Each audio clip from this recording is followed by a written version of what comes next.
Bismillahirrahmanirrahim. Assalamualaikum warahmatullahi wabarakatuh. Innal hamdalillah wassalatu wassalamu ala Rasulillah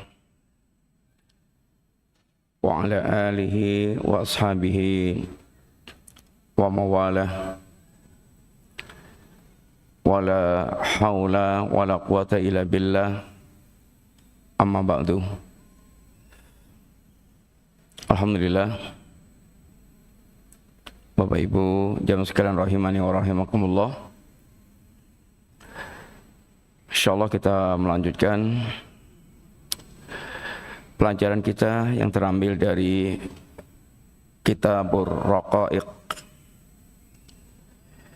kitab yang berisi tentang hadits-hadits atau pembahasan-pembahasan yang dibawakan oleh Al-Imam Al-Bukhari berkaitan dengan Ar-Raqaiq, hal-hal yang bisa melembutkan hati kita, yang mirip sekilas dengan pembahasan tentang Tazkiyatun Nafs. Kita masuk pada hadis yang dibawakan. Haddatsana Muhammad ibnu Bashar, haddatsana Gundar, haddatsana Syu'bah an Muawiyah ibni Qurrah an Anas an Nabi sallallahu alaihi wasallam qala, bersabda Rasulullah sallallahu alaihi wasallam, Allahumma la aisha illa aishul akhirah. Ya Allah,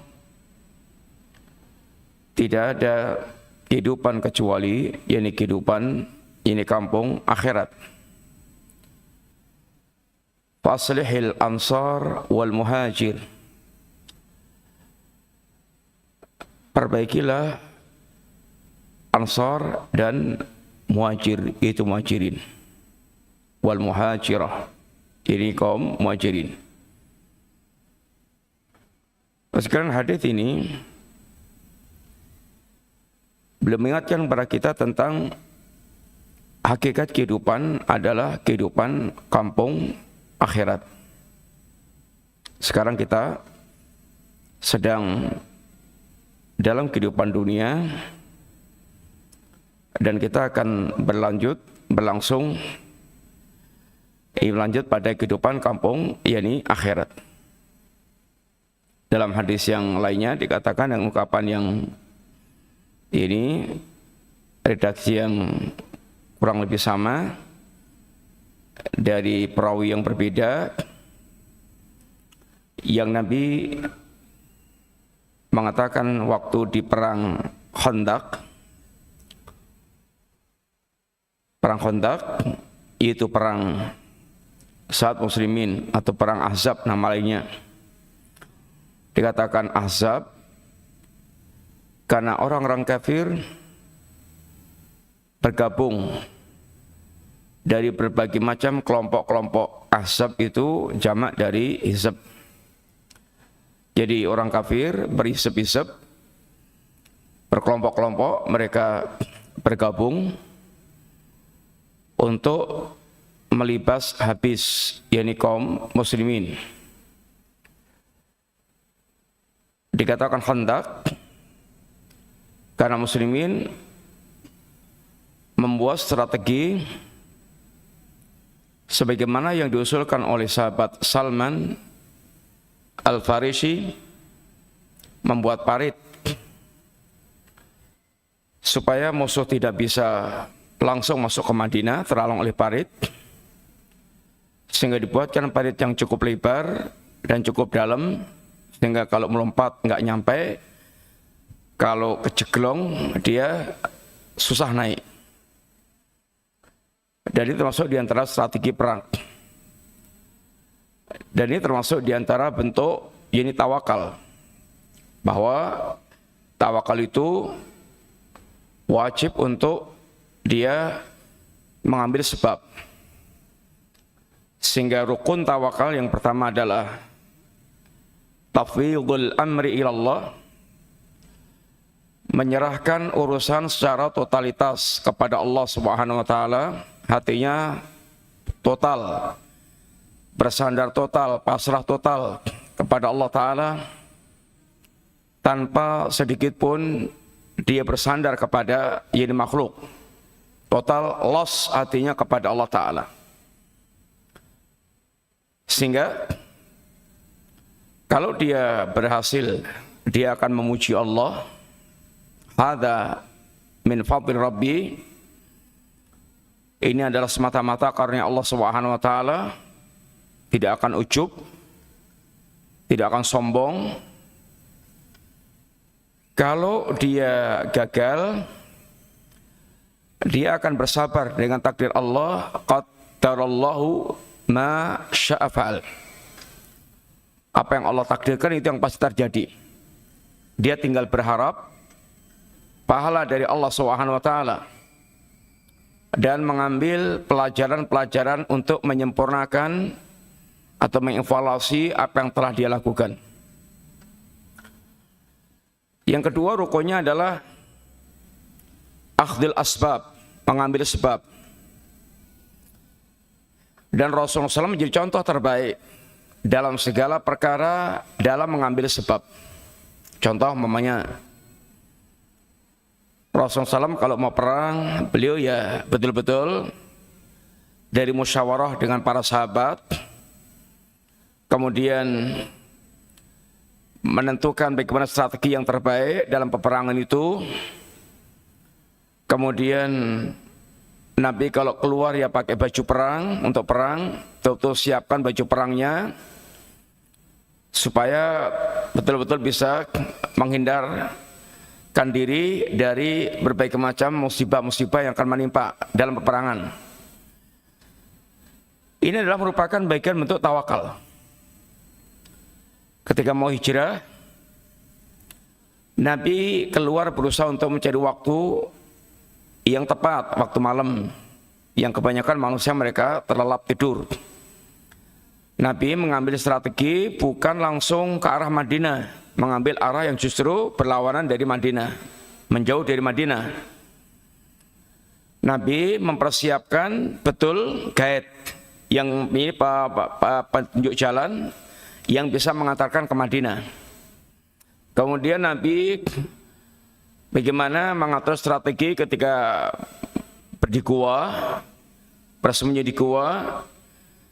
Keluarga Abu Bakar Siddiq ada yang bagian mengantarkan makanan, ada yang kemudian ketika pulang dari gua, penggembalanya suruh kemudian menghapus jejak kakinya. Kemudian pagi harinya, siang harinya mencari melik yang dibicarakan orang Quraisy. Ini semuanya adalah merupakan bagian mengambil sebab-sebab, yaitu untuk mendapatkan tujuan. Maka tawakal itu tidak bisa dengan dia meninggalkan sebab. Maka dikatakan tarkul asbab ta'an. Meninggalkan sebab adalah celaan terhadap syariat. Sedangkan bertawakal kepada selain Allah adalah syirik. Sehingga kalau sebagian saudara kita yang mau berdakwah 30 hari, 40 hari, berapa hari, kemudian dia tinggalkan keluarganya, istrinya, anaknya, dalam keadaan tidak dia tinggali apapun, alasannya tawakal kepada Allah, saya serahkan, saya titipkan semuanya kepada Allah Ta'ala. Ini adalah termasuk diantara cacat, bentuk cacat di dalam masalah urusan tawakal kepada Allah Ta'ala. Keliru, bukan seperti itu. Allah dan Rasulnya mengajarkan kepada kita yakni tawakal. Bapak sekalian, di perang Ahzab ini pula merupakan bagian ujian keimanan, sehingga akan kelihatan betul siapa orang-orang yang mereka loyal beriman dengan keimanan yang sempurna, mana mereka yang selama ini menyimpan kedustaan di dalam imannya. Kedatangan puluhan ribu musuh untuk menumpas habis Nabi dan para sahabat secara perhitungan manusiawi betul-betul sangat menggetarkan dan menakutkan. Tetapi di sini orang-orang mukmin, apa komentar mereka? Komentar mereka, hadza ma wa'adana Allahu wa rasuluh wa sadaqallahu wa rasuluh. Ini yang dijanjikan Allah dan Rasulnya, dan benar Allah dan Rasulnya, sehingga tidak sedikit pun kaum mukminin ragu dengan apa yang dilihat dengan mata kepala, dengan janji Allah Subhanahu wa taala yang akan memberikan kemenangan pada kaum mukminin, yang akan menolong kaum mukminin. Inna lanansuru rusulana walladzina amanu fil hayati dunya wa fil akhirah. Kami Allah pasti akan menolong para rasul kami dan orang-orang yang beriman baik di dunia maupun di akhirat, yakni kelak. Mukmin tidak pernah ragu dengan semua yang telah dijanjikan Allah kepada yakni kaum mukminin. Beda dengan orang-orang munafik yang memang asalnya orang-orang munafik, mereka tidak ada keimanan di dalam hatinya, sehingga ketika melihat suasana Ahzab, datangnya pasukan perang musuh yang demikian sangat menggetarkan, maka apa komentar mereka? Ma wa'adanallahu wa rasuluhu illa ghurura. Tidaklah janji-janji Allah dan Rasulnya kecuali hanya tipuan belaka. Ini ada orang-orang munafik, ungkapan orang munafik.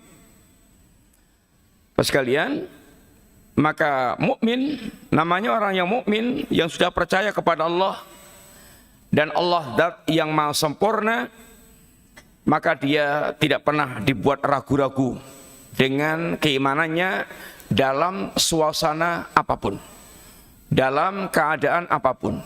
Apalagi dia tahu persis bahwa dunia ini tempatnya Allah menguji kepada hambanya. Allah katakan di dalam ayat, wa nabluukum bisyarri wal khairi fitnah. Dan benar-benar setiap jiwa pasti akan mengalami kematian. Kullu nafsin dha'iqatul maut. Setiap jiwa pasti akan mengalami kematian.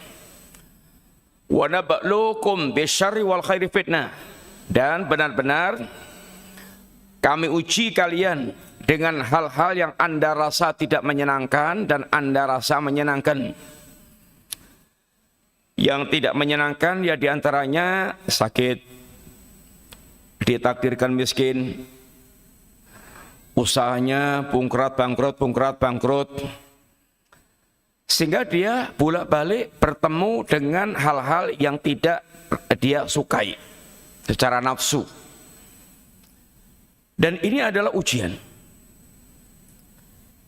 Sebagian orang diuji Allah dengan hal-hal yang menyenangkan, sehat, kemudian kaya, usahanya lancar. Pokoknya banyak ketemu dalam kehidupannya itu yang menyenangkan. Dua-duanya ujian Allah. Apakah yang satu akan bisa menjadi abdan syakuran ketika dia diuji Allah dengan hal yang menyenangkan? Apakah kalau diuji dengan yang tidak menyenangkan akan menjadi abdan saburon, hamba yang bisa bersabar dengan ujian Allah? Maka Allah Subhanahu wa taala pun telah menunjukkan kepada kita contoh tentang keduanya, dan Allah gelari dua model orang ini dengan satu nama yang sama, ni'mal abd, sebaik-baik hamba, sebaik-baik hamba. Yang satu, hamba Allah yang Allah uji dengan berbagai macam kesenangan, hal-hal yang berkaitan dengan kenikmatan-kenikmatan, yaitu Sulaiman. Allah berikan kerajaan luas, kuat. Allah tundukkan angin untuk Sulaiman. Allah ini bahkan tundukkan jin untuk Sulaiman. Sehingga Sulaiman betul-betul menakjubkan kerajaannya, tidak ada yang menyamai sebelum dan sesudahnya. Dan Sulaiman telah menjadi hamba yang bersyukur kepada Allah Ta'ala. Tidak ada satupun kenikmatan yang dia rasakan kecuali senantiasa dia nisbatkan kepada Allah. Hadza min fadli Rabbi. Ini semata-mata adalah karunia Allah Rabbku. Yang satu, Allah uji dengan sakit yang bertahun-tahun, Nabiullah Ayub. Dan Ayub bersabar dengan ujian Allah SWT. Dia hanya mengeluhkan dirinya kepada Allah. Rabb, ya Rabb, masaniyad dur wa anta arhamur rahimin. Ya Rabb, telah menimpa kepadaku ad-dur, yang penyakit. Dan Engkau adalah zat yang maha penyayang kepada hambanya. Ayub telah sangat bersabar dengan ujian Allah Ta'ala. Kemudian dua-duanya Allah puji dengan ungkapan ni'mal ab.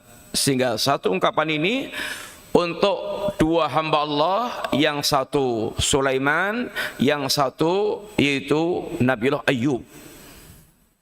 Sehingga kehidupan dunia kita hakikatnya adalah ujian.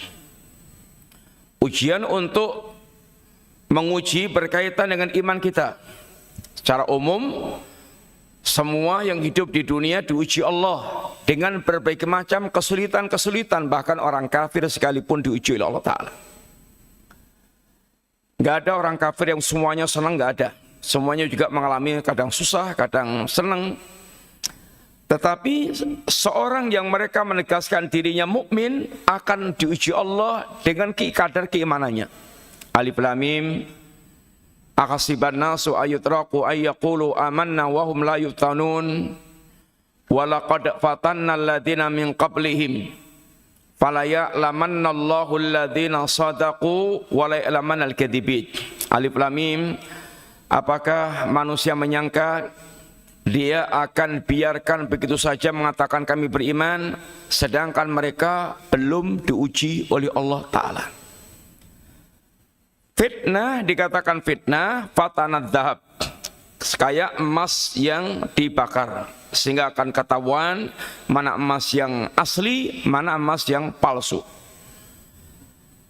Kata Nabi, yubtala rajul bi hasabi dini. Orang akan diuji oleh Allah sesuai dengan kadar imannya. Apabila imannya itu tebal, kuat, istada, bala'u, maka ujiannya pun juga keras. Imannya tipis, ujiannya juga lebih ringan. Tapi tentu buahnya juga berbeda, hasilnya berbeda. Ibaratnya kerja ringan ya gajinya dikit, kerja berat ya gajinya besar. Kerja ringan berat itu berkaitan dengan masalah kualitas. Bapak sekalian, sehingga orang yang paling keras ujiannya kata Nabi para nabi, karena mereka lah orang paling berat atau paling bagus, paling sempurna imannya. Maka hidup ini sudah merupakan kepastian adalah kehidupan yang akan diuji oleh Allah Ta'ala, dan khususnya berkaitan dengan ujian-ujian keimanan. Dan kita telah diberikan contoh oleh Allah Ta'ala ujian-ujian yang menimpa orang sebelum kita, para nabi, para pengikut nabi, para ulama, salafus saleh, semuanya mereka Allah jadikan contoh bagi kita, bagaimana mereka telah diuji oleh Allah dan bagaimana mereka telah sukses di dalam menghadapi ujian Allah Subhanahu wa Ta'ala. Sekalian, Hadits ini Nabi mengajarkan kita untuk benar-benar kita hidup itu hendaknya berorientasi kampung akhirat. Karena kehidupan hakiki adalah kehidupan kampung akhirat. Sehingga Nabi ketika sedikit hatinya ada kecondongan kepada dunia, Allahumma la aisha illa aisul akhirah. Nabi tegaskan, ya Allah, tidak ada hakikat kehidupan kecuali kehidupan kampung akhirat. Sehingga cita-cita untuk sukses kampung akhirat itu bagi seorang mukmin harus menjadi cita-cita harga mati. Karena kalau dia sampai gagal di kampung akhirat, artinya gagal di kampung akhirat itu ya dia gagal untuk meraih surga. Karena di akhirat hanya ada dua. Kata Allah, wa fil akhirati adzabun syadidun wa maghfiratu minallahi wa ridwanan. Di kampung akhirat hanya ada dua azab yang pedih, yaitu neraka dengan semua tingkatannya. Yang kedua yaitu ampunan Allah dan keridhaan Allah. Mereka akan dimasukkan ke dalam surga, meraih surga. Hanya dua ini tempatnya. Kalau enggak di neraka, ya di surga. Dan yang dikatakan sukses itu ketika seorang dia diselamatkan dari azab Allah Jahannam. Faman zuhziha 'anil nar wa udkhilal jannah faqad faza. Barang siapa yang diselamatkan Allah dari neraka, dimasukkan ke dalam surga, maka dia telah benar-benar meraih kesuksesan. Dan orang yang dikatakan betul rugi, bangkrut, adalah orang yang mereka rugi dan bangkrut di hari kiamat kelak. Innal khasirina alladzina khasiru anfusahum wa ahlihim yaumal qiyamah.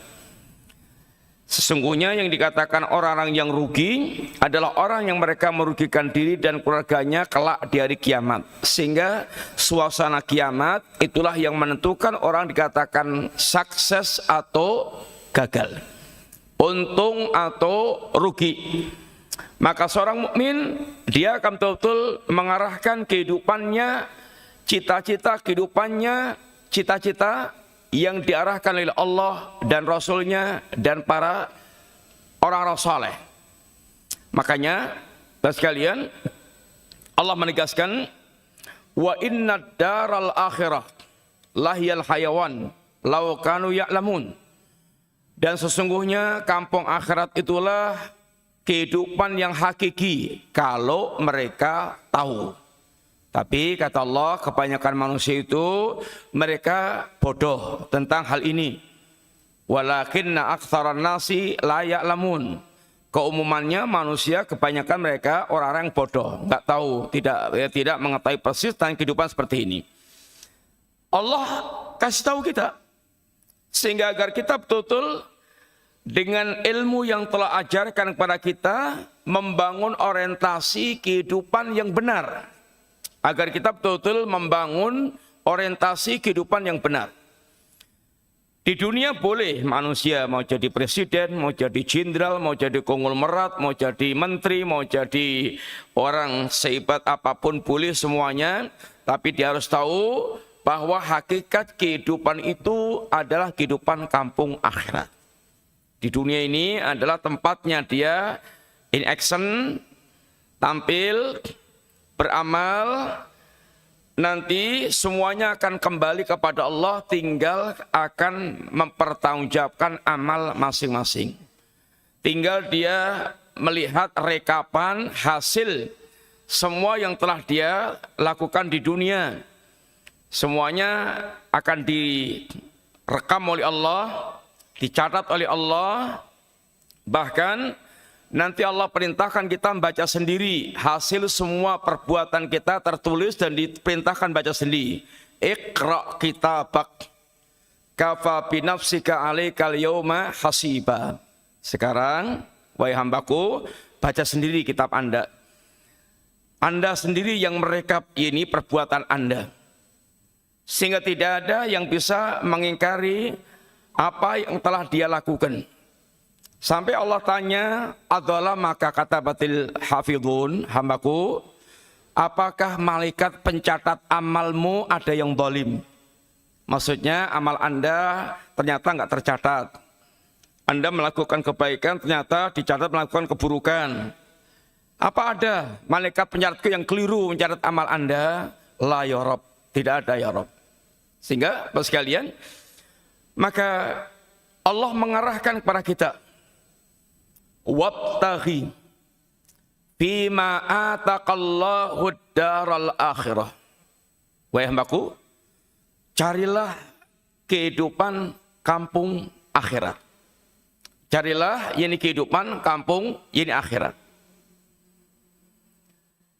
Sehingga Allah mengarahkan kepada kita agar kita menjadi orang-orang yang senantiasa membangun orientasi kita kampung akhirat.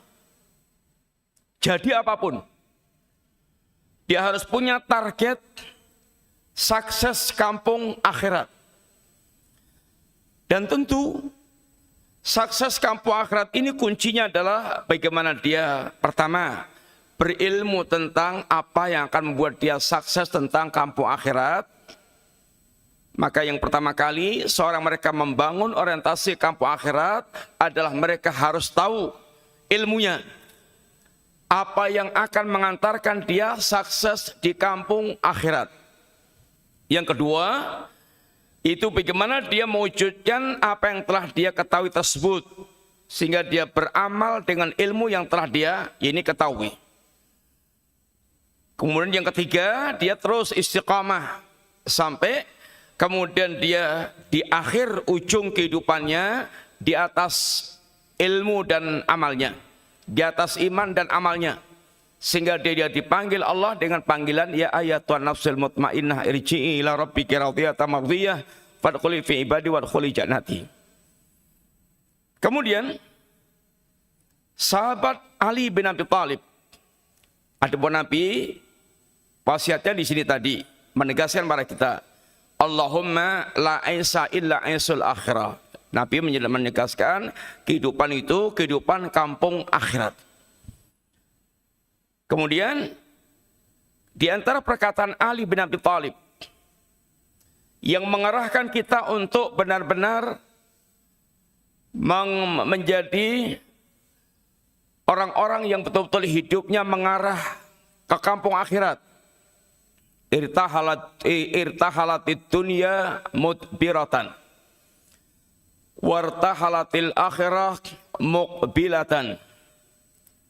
Wa kunu minhuma banun, kunu min abna'il akhirah, wa la takunu min abna'id dunya. Fal yawma amalun wala hisabun, wa ghadan hisabun wala amalun. Wa inna akhwafa ma akhafu alaikum tulul amal wa tibaul hawa. Fa amma tulul amal fayunsil akhirah wa amma tibaul hawa fayasuddu anil haq. Ada yang nyimpen catatannya enggak? Ada yang nyatet?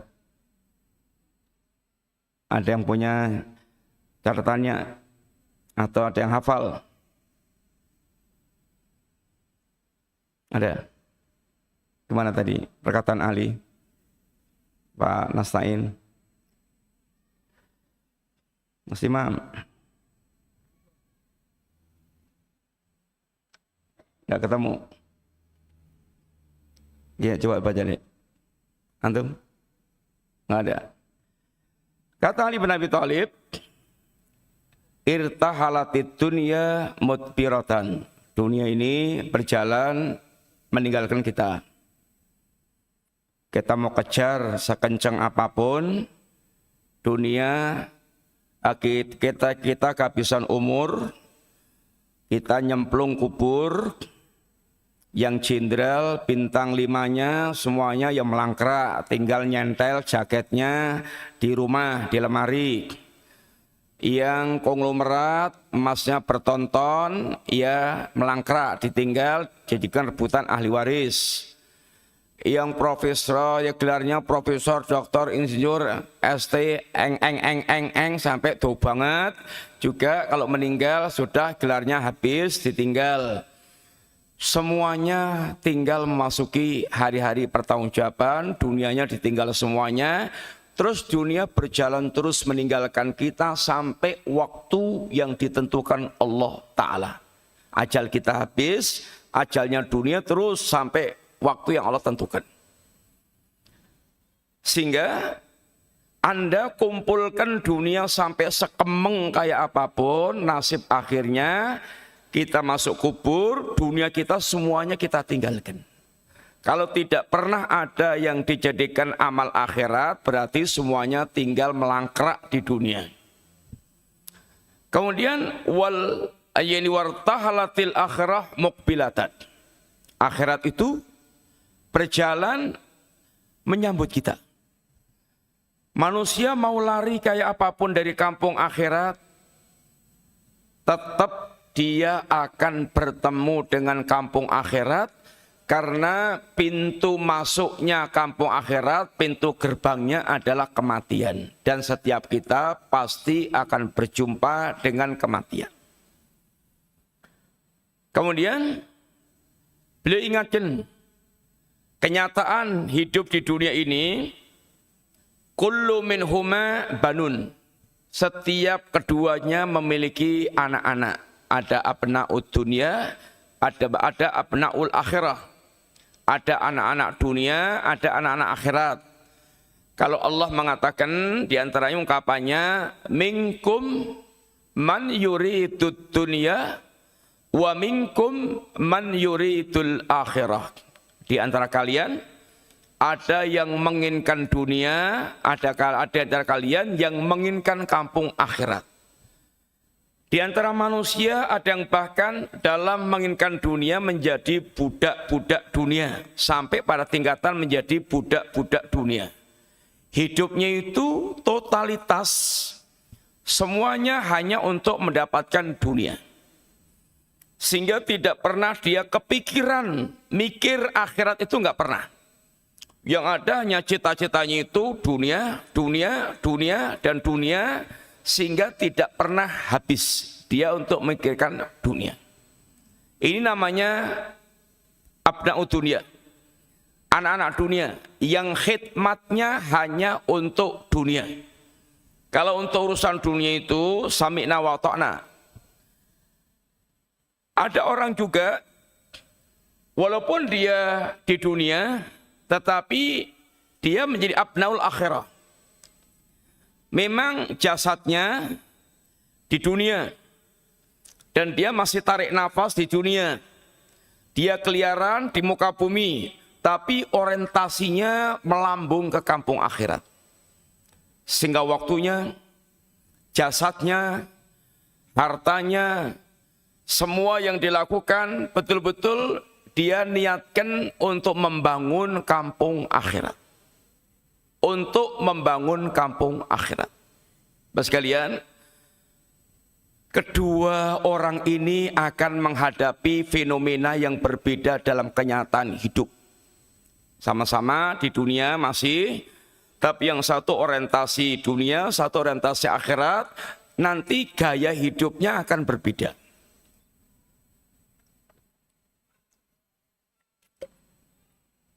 Kata Nabi kita, mangka nati dunya hammahu. Kalau orang itu himmahnya, cita-citanya, keinginannya itu hanya untuk dunia, dunia menjadi cita-cita terbesar dia.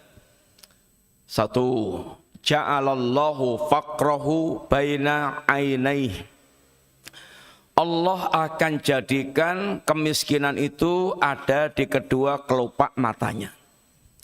Sehingga yang akan dia rasakan hidup itu melarat terus, miskin terus. Walaupun sudah jadi konglomerat kayaknya itu melarat terus. Sehingga ngejar terus dunia dikejar terus, yang sudah dapat huncal ke belakang, huncal ke belakang, nggak pernah dia lihat, yang dilihat terus ke depan, dunia masih ada, kejar terus, sehingga rasanya melarat terus sampai matinya seperti itu. Orang yang seperti ini, kata Ibnu Qayyim, muhibbud dunya la yang faku min thalath. Penggila dunia ini tidak pernah lepas dari 3 hal. 1, hammun lazimun, sedih terus, galau terus. Yang ada itu hanya galau untuk mewujudkan dunia, galau untuk menjaga dunianya, galau untuk yaitu membangun yang kedua, dan terus begitu sehingga adanya galau terus. Enggak pernah dia merasa sudah nyaman, yaitu sudah merasa cukup, enggak ada. Yang ada belum merasa cukup. Belum merasa cukupnya itu yang terus membuat dia terus diseret-seret untuk mengejar dunia. Sudah kecekel, satunya bilang, aku durung mbok cekel. Akhirnya melayu lagi, ngetipleng lagi, nyekel yang itu. Yang ini udah kecekel, satu lagi bilang, aku belum kecekel. Terus ngetipleng lagi, ngejar itu lagi, nganti mati. Sehingga yang ada adalah dia gelisah terus. Yang kedua, watak bunda imun, capek. Arab leren sedilit, ora sido. Lagi diperbudak lagi oleh dunia. Capek terus. Capek itu kalau fisik mungkin bisa diobati cepat, tapi kalau capeknya hati susah. Dan rata-rata pesaing dunia itu capeknya itu lebih banyak capek hati. Karena dongkol-dongkolan, mangkel-mangkelan, karena harus sikut-sikutan, semuanya rata-rata itu para penjahat, zalim, rakus, dan saling nyikat satu dengan yang lainnya, sehingga capek, hatinya itu capek. Kemudian dipermainkan terus oleh dunia, ujung-ujungnya yang ketiga, wa hasratun la tanqadi, dia akan nyesel yang tidak ada lagi obatnya. Nyeselnya sudah terlambat, sudah mati, sudah melihat kubur, melihat neraka, baru nyesel, nyeselnya semuanya sudah nggak ada gunanya lagi. Satu, kata Nabi, orang yang mereka cita-citanya dunia, dia akan senantiasa di depan kedua kelopak matanya itu yang ada fakir. Dua, wa farraqa syamlah, urusannya dibuat Allah berantakan. Urusan dengan Allah berantakan, ya bermacam-macam berantakannya itu. Seperti kamar berantakan itu ya macam-macam. Ada yang agak berantakan, ada yang berantakan lumayan, ada yang berantakan banget. Demikian pula berantakan urusannya dengan Allah macam-macam. Ada yang sudah tingkatnya itu agama sudah dicampakkan semuanya, sudah enggak merasa butuh dengan agama, agama jadi candu dalam kehidupan, dibuang. Ada yang masih sholat, tapi sholatnya tinggal jadi selongsongan. Hanya tinggal gerakan fisik, pikirannya dari awal sampai akhir itu dunyo, sehingga pikirannya kebak dunyo walaupun kerangkanya sholat. Sehingga sholatnya enggak berdampak sama sekali. Akhirnya semua ibadahnya sepo, enggak ada rasanya. Karena hatinya enggak nyambung dengan Allah Ta'ala. Berantakan. Demikian pula urusannya dengan para hamba Allah berantakan. Dengan anaknya berantakan, dengan istrinya berantakan, karena ngejar dunia terus. Dengan kawan-kawannya berantakan, karena ambisius dengan dunia, dia zalim. Dia nggak tahu teman, nggak tahu kawan, nggak tahu keluarga, diinjek semuanya demi dunia. Demi dunia, kalau perlu keluarga dibantai semuanya supaya dia menguasai harta warisannya. Ya semuanya dunia. Sehingga urusannya jadi berantakan. Orang urus sedulur, orang urus. Yang penting dunia ini kecekel. Itu orang mereka diperbudak oleh dunia. Kemudian Yang ketiga kata Nabi, wala ta'tid dunya illa ma qutirolah, dan dunia tidak akan datang kecuali sesuai dengan ditakdirkan. Mau pecicilannya kayak apa, blingsatannya kayak apa, yak-yakannya kayak apa, dalam mengumpulkan dunia, pakai korupsi, pakai menipu, pakai dolim, pakai dan seterusnya, jatahnya tidak akan bertambah dari yang ditakdirkan oleh Allah Ta'ala. Sudah ngumpul triliunan, ketangkep KPK, disita, dimiskinkan, dianya dibuang dalam penjara, ya segitu jatahnya. Dan Nabi kita udah ingatkan, inna ruhal qudus nafatha fi rawi annal insana lan yamut hatta yastakmila rizquhu wa ajalu. Jibril membisikkan kepadaku, manusia itu tidak akan mati kecuali jatah umur dan rezekinya sudah tuntas. Makanya sarannya Nabi bagaimana? Satu, fattakullah. Tetaplah Anda dalam kondisi apapun, bertakwalah kepada Allah Ta'ala. Ini adalah nasihat umum. Agar betul-betul kita dalam keadaan senantiasa suasana ketakwaan kepada Allah Ta'ala.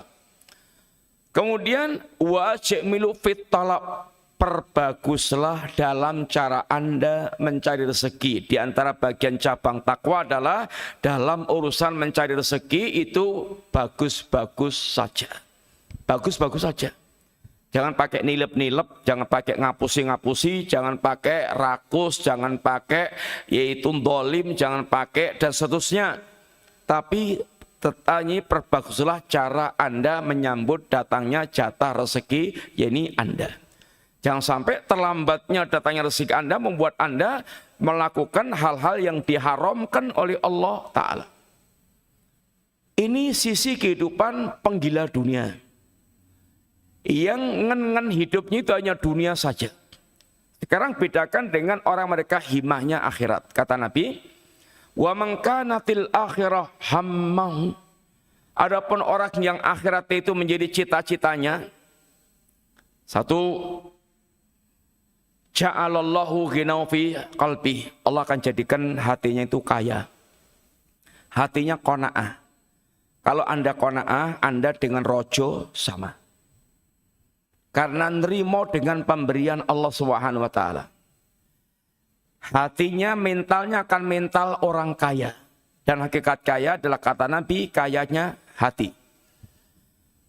Dia betul-betul sudah merasa puas dengan apa yang diberikan oleh Allah Subhanahu wa Ta'ala.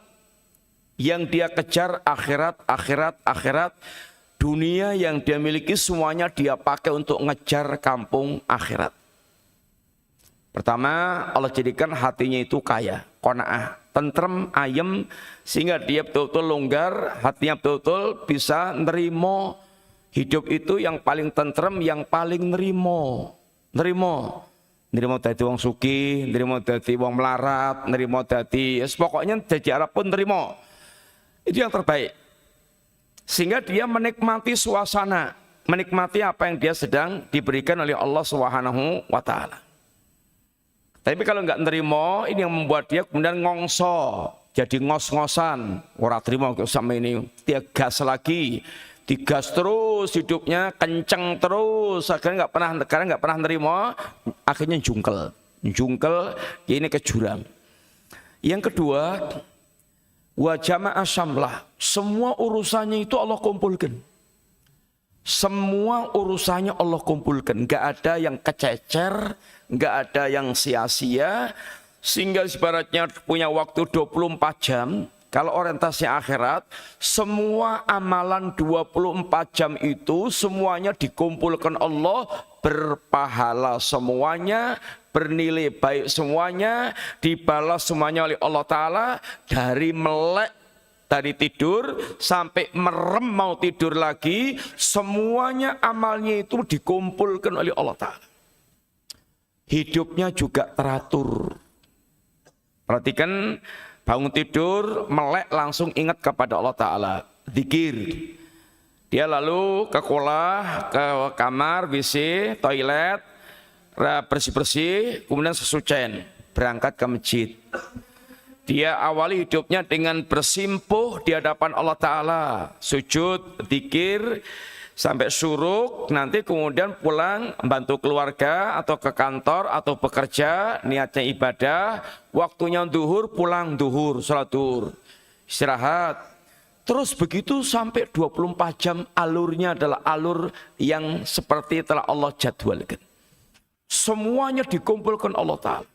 Enggak rakus dengan dunia, cari dunia tapi enggak rakus, nerimo. Sehingga betul-betul semuanya terkumpul baik. Dengan Allah bagus, dengan para hamba Allah bagus. Kemudian yang ketiga, wa atati dunya wa yarahimah. Bahkan dunia datang pada dia sebagai siap untuk menjadi budak yang berkhidmat.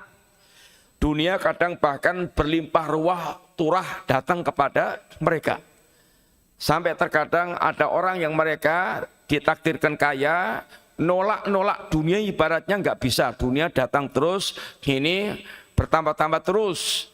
Ini adalah orang yang mereka orientasinya adalah kampung akhirat. Beda banget. Dua-duanya memiliki gaya hidup, tetapi dua-duanya memiliki gaya hidup yang berbeda. Oleh karena itulah, Bapak sekalian, hadis ini mengajarkan pada kita untuk memiliki orientasi kehidupan yang jelas, yaitu orientasi kehidupan kampung akhirat. Dan Nabi katakan, faghfir lil ansar wal muhajirah, ya Allah ampunkanlah ansar dan muhajirin, yang dua-duanya ibaratnya adalah contoh generasi yang berorientasi kampung akhirat. Yang dari orang yang tadinya hina, jahiliyah, makan bangkai, minum khamr, berperang dengan penuh kesukuan, qabilah, Allah muliakan dengan Islam. Negara Arab tadinya nggak pernah mengenal namanya ini ketentaraan.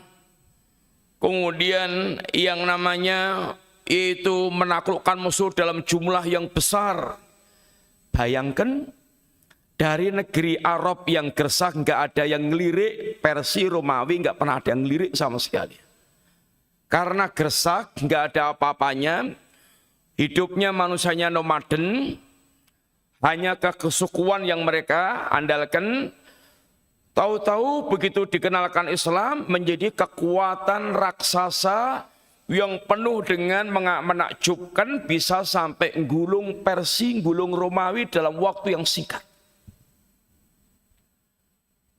13-an tahun setelah wafatnya Nabi, berarti kira-kira Nabi dakwah 23 tahun tambah 13 tahun, berapa? Dalam jangka waktu 36 tahun, 35 tahun, telah menjadi kekuatan yang bisa menggulung Persia.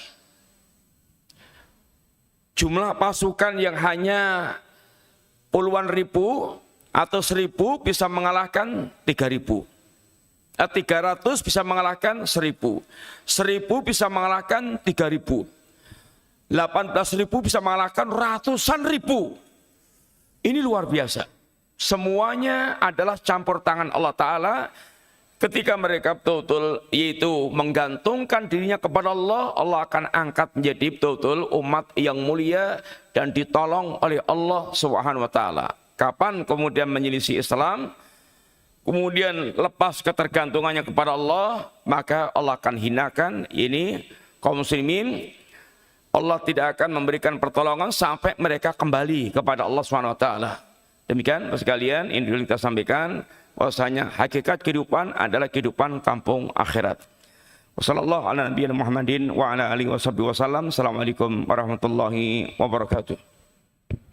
Assalamualaikum warahmatullahi wabarakatuh. Jazakallah khairan al-Ustaz Afifi.